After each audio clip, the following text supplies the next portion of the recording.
légende du loup-garou.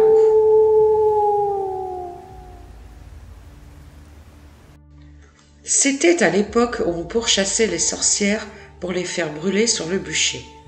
Les loups-garous étaient aussi considérés comme des créatures du diable.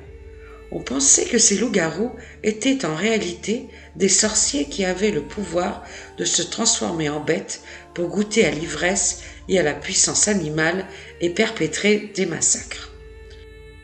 Dans les Landes, on racontait que pour avoir ce pouvoir, un sorcier devait se procurer une peau de loup offerte par le diable.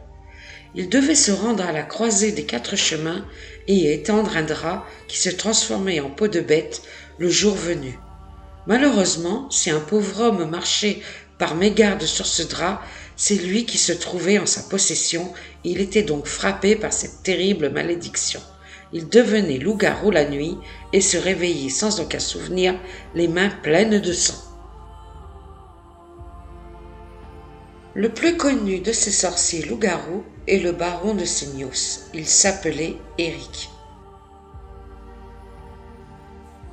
Un loup-garou courait chaque nuit dans un même quartier. On accusait un dénommé Martignol d'être ce loup-garou.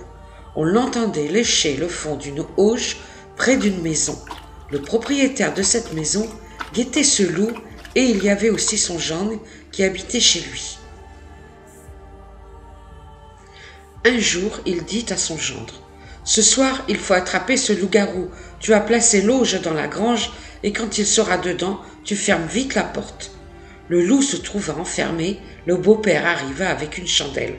Il cria : « Martignol, je t'ai attrapé. Tiens, je vais te faire cuire un peu. » Le pauvre loup se retrouva avec les babines brûlées. Il souffrait tellement que le propriétaire de la maison dit à son gendre : « Lâche-le et laisse-le aller. » Le lendemain, ils partirent tous les deux à l'auberge que tenait le dénommé Martignol.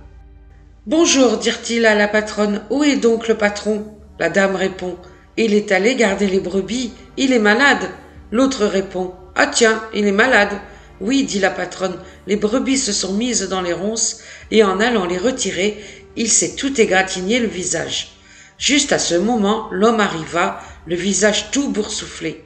En observant le beau-père, il lui dit : « Tu es un méchant homme, toi et les tiens, je ne vous aime pas. » Et l'autre répondit : « Je vous avais dit qu'il était loup-garou, je lui ai brûlé les babines. » Et tout le monde dut bien reconnaître que ce pauvre Martignol était bien un loup-garou pourri.